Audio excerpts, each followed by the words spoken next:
Hello guys, welcome back to my new video. તો કેમ છો? આઈ હોપ કે તમે બધા મજામાં હશો. તો જો અહીંયા સવારના 7 વાગી ગયા છે અને હું રસોઈ બધું કરીને આવી ગઈ છું અને ડાયરેક્ટ કિચનમાં જ આવી ગઈ છું, કેમ કે આજે થોડું મોડું થઈ ગયું છે. તો બાળકોને તો સ્કૂલમાં જવાનું નહોતું, બાળકોને છુટ્ટી પડી ગઈ છે. હવે ઉનાળુ વેકેશન ચાલુ થઈ ગયું છે, એટલા માટે પણ વિરાટના પપ્પાને જવાનું છે આણંદ. તો એમના માટે જો નાસ્તો મારે બનાવવાનો છે. તો બાળકોને સ્કૂલમાં જવાનું હોય તો વહેલું ઉઠવાનું હોય 5 વાગ્યાનું, પણ અમે છુટ્ટી પડી ગઈ છે એટલે થોડા દિવસ આરામ કરવાનું, થોડું મોડું ઉઠવાનું. મોડું તો નહીં, વહેલું જ ઉઠવું પડે, પણ કોઈક દિવસ એવું હોય કે મોડું થઈ જાય. તો આજે થોડું મોડું થઈ ગયું છે, તો ફટાફટ હું બ્રશ કરીને આવી ગઈ છું ડાયરેક્ટ કિચનમાં. તો જોઈએ અમે ચા બનાવવા માટે મૂકી દીધી છે અને આ બાજુ હું પૌવા બનાવવા માટે બનાવી રહી છું, કેમ કે વિરાટના પપ્પાને સવારમાં નાસ્તો કરીને જવાનું હોય, મોડા આવી એટલા માટે. તો જો સવારમાં કશું જ કામ કર્યું તો ડાયરેક્ટ કિચનમાં જ આવી ગઈ છું. પહેલાં ચા નાસ્તો બનાવી દઉં, પછી બીજું બધું કામ, કેમ કે ડાયરેક્ટ નીચે જતી રહું બધું કામ કરવા માટે, તો પછી ઉપરનો ચા નાસ્તો રહી જાય અને વિરાટના પપ્પાને પણ મોડું થઈ જાય. એટલા માટે જો પહેલાં ચા બનાવી દઉં તો વિરાટના પપ્પા ચા નાસ્તો કરીને જાય ને બાળકો જેમ ઉઠતા જાય એમ ચા એવું બધું પીતા જાય. નાના નાના બાળકો હોય એટલે ઉઠીને તરત ચા માંગે. તો જો એ ચા મેં બનાવવા માટે મૂકી દીધી છે અને પૌવા પણ એક બાજુ બની રહ્યા છે. તો ચા નાસ્તો બનાવીને હું પણ ચા નાસ્તો કરી લઈશ અને પછી જ નીચે જઈશ, કેમ કે નીચે પછી મારે થોડું મોડું થઈ જાય. ત્યાં બધું કામ બેસનું કરવાનું હોય એટલે થોડું અડધો કલાક જેવું તો થઈ જ જાય. તો પછી જો આવતા આવતા મારે મોડું થઈ જાય. તો જો અહીંયા મારા મસ્ત બટાકા પૌવા પણ બની ગયા છે. તો વિરાટના પપ્પા પણ ઉઠશે એટલે ખાઈ લેશે, ચા નાસ્તો કરી લેશે અને હું પણ ચા નાસ્તો કરીને ડાયરેક્ટ સીધી નીચે જતી રહીશ. તો જો અહીંયા હું નીચે આવી ગઈ છું અને બધું જ નીચેનું કામ મેં કરી લીધું છે. તો અહીંયા સાફ સફાઈ બધી કરી લીધી છે અને હવે પછી હું ઉપર જઈશ ને ઉપર પછી ઉપરનું બધું કામ ચાલુ થઈ જશે મારે. નીચેથી આવતા આવતા મારે અડધો કલાક તો થઈ જ જાય. ચા નાસ્તો બનાવીને જોઉં તો બધા ચા નાસ્તો કરી લે અને બનાવ્યા વગર જતી રહે તો બધા પછી વાટ જોઈને બેસી રહે અને વિરાટના પપ્પાને પણ મોડું થાય. એટલા માટે જો પહેલાં મેં ચા નાસ્તો બનાવી દીધો અને પછી હું નીચે ગઈ હતી. તો બધાએ ચા નાસ્તો પણ કરી લીધો છે અને વિરાટના પપ્પા પણ જતા રહ્યા છે ચા નાસ્તો કરીને. તો અહીંયા જો હું અહીંયા લાગી ગઈ છું કામ કરવા માટે. તો સવારમાં તો એટલું બધું કામ હોય કે 5 મિનિટ બેસવાનો પણ ટાઈમ ના હોય, ઉઠીને તરત જ કામ કરવાનું પડે. તો એટલે જ પહેલાં મેં ચા નાસ્તો કરી લીધો અને પછી જ કામ કરીએ ને એટલે પછી થોડી તાકાત પણ મળી જાય કામ કરવાની, કેમ કે પછી કામ ચાલુ થઈ જાય ને એટલે બેસવાનો પણ ટાઈમ ના હોય અને નાસ્તો કરવાનો પછી ટાઈમ જ ના મળે. કામ બાકી હોય એટલે પછી કંઈ ખાવા પીવાનું ખબર જ ના પડે કે પહેલાં બધું કામ જ કરી લો એવું થાય. એટલા માટે પહેલાં હું ચા નાસ્તો જ કરી લઉં પછી જ કામ કરવા લાગું. તો જો નીચેનું તો બધું કામ થઈ ગયું છે, હવે ઉપરનું કચરા પોતું બધું બાકી છે. તો ચાલો ફટાફટ હું કામ કરી લઉં બધું. તો પહેલાં તમે વિરાટના પપ્પાની જ રૂમ લઈ લીધી છે, કેમ કે આમાં થોડો કચરો વધારે હોય, રાત સુધી મોડા સુધી કામ કરતા હોય. એટલા માટે પછી પહેલાં રૂમ સાફ કરી દો અને પછી બીજી બધી રૂમ સાફ કરી દો. અને પેલી રૂમમાં જ વિરાટ સૂતો છે એટલા માટે ત્યાં હમણાં વિરાટ ઉઠે પછી જ તેની સાફ સફાઈ થશે. તો અહીંયાથી અને બહારથી બધેથી પહેલાં હું સાફ સફાઈ કરી લઈશ.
કચરો એવું કાઢ્યો ને પછી હું જતી રહી નાહવા માટે ગઈ ને પહેલાં તમે જો બાળકોને નવડાયા અને બધું બાથરૂમ એવું બધું સાફ કર્યું, કપડાં મશીનમાં નાખ્યા, બધું કામ કર્યું અને પછી જો લઈને આવી પછી મેં કિચન સાફ કરી દીધું એકદમ અને પછી અહીંયા પોતું કરવા લાગી છું કેમ કે પોતું મેં નહોતું કર્યું, કચરો એકલું જ કાઢ્યો હતો.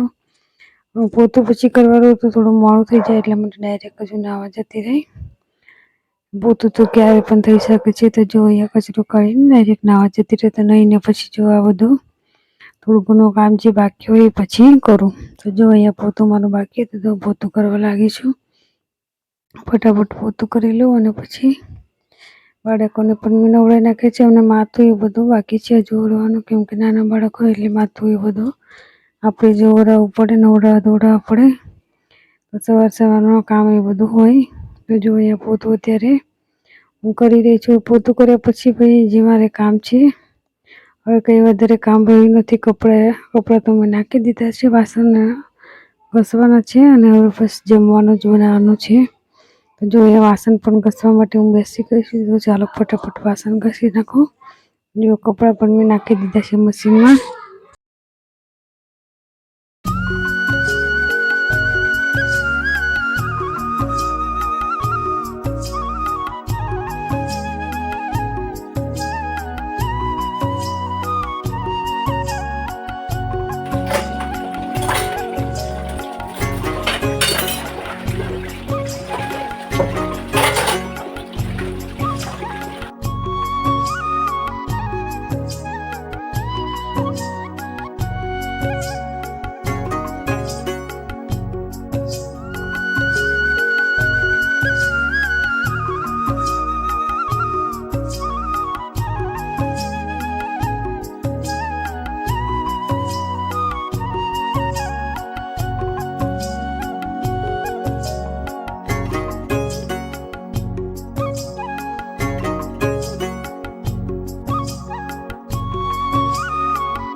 તો જો પોતું પણ મારું મરાઈ ગયું છે અને સવારનું બધું જ કામ પૂરું થઈ ગયું છે.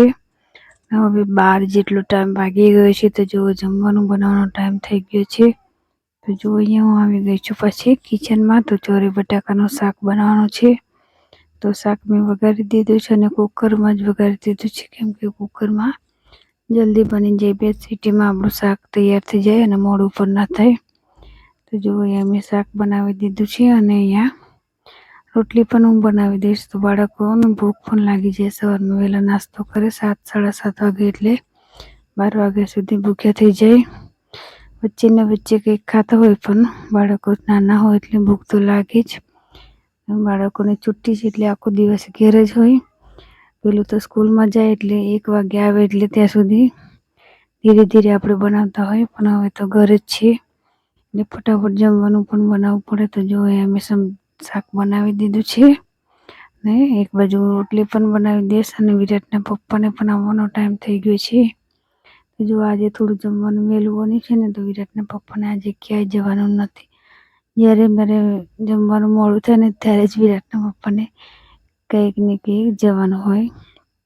તો કોઈ દિવસ તો વિરાટના પપ્પા જમ્યા વગર પણ જતા રહે. બહારથી નાસ્તો કરી લઈશું એવું કરીને કેમ કે થોડું મોડું થઈ જાય ને એમને કંઈક દૂર જવાનું હોય તો પાછું વધારે મોડું થઈ જાય આવતા. તો જમ્યા વગર જ જતા રહે એવું થઈ જાય છે અમુક વખત. તો જો એ શાક મારું બનાવી દીધું છે મેં બે સીટી વાગશે એટલે શાક મારું રેડી થઈ જશે. અને અહીંયા જો બાળકો શું કરી રહ્યા છે, તો અહીંયા વિરાટે કંઈક કાંડ કર્યું છે એવું લાગે છે. તો જો અહીંયા કાવ્યાની જે ફરીવાળી છરી હતી ને એ વિરાટે તોડી નાખી છે અને અંદરના બધા જ મણકા વેરી નાખ્યા છે. તો અહીંયા કાવ્યાબેન બધું ભરી રહ્યા છે, અનુષ્કાને બધા. તો વિરાટ આવું બધું કર્યા કરે આખો દિવસ, અને અનુષ્કા અને કાવ્ય બધું કામ કરતા હોય વિરાટનું. જોવા એવી બધી મસ્તી એમની ચાલુ રહી છે. તો અહીંયા હું પાછી આવી ગઈ છું રોટલી બનાવવા માટે. ફટાફટ હું રોટલી બનાવી દઈશ. હવે વિરાટના પપ્પા આવતા જશે, આવે એટલે પછી અમે ગરમ ગરમ જમી લઈએ. મારી દ્રષ્ટિ હવે તો નથી, થોડા દિવસથી તો ગઈ છે. વેકેશન પડી ગયું છે એટલે માસીના ઘરે રહેવા માટે જતી રહી છે. તો અત્યારે અમે ઘરે 4-5 જ જણા છીએ. તો જો ફટાફટ રોટલી બનાવી દો અને વિરાટના પપ્પા આવી જાય એટલે પછી અમે જમી લઈએ. અને આજે તો વિરાટના પપ્પાને કંઈ જવાનું નથી, ને તો ઉતાવળ કરે આવે એટલે જમવાનું બની ગયું. હજી જમવાનું થોડું વહેલું બની છે, પણ હજી ક્યાંય જવાનું નથી. ચાલો ફટાફટ હું રોટલી બનાવી દઉં.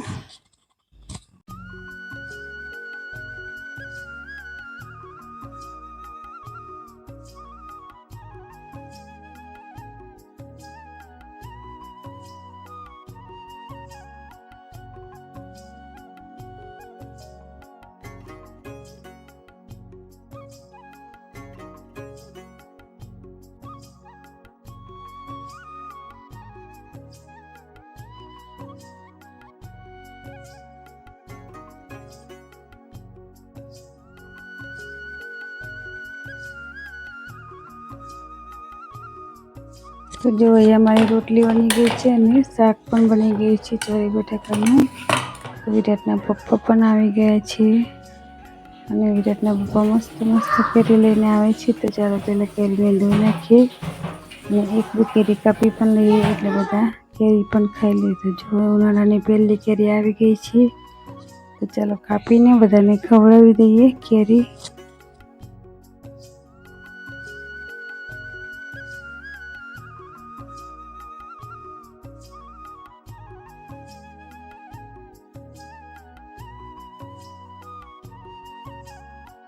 જો અમે બધા જમવા માટે બેસી ગયા છીએ, અને વિરાટના પપ્પા પણ આવી ગયા છે. તો બધા સાથે બેસી ગયા છે.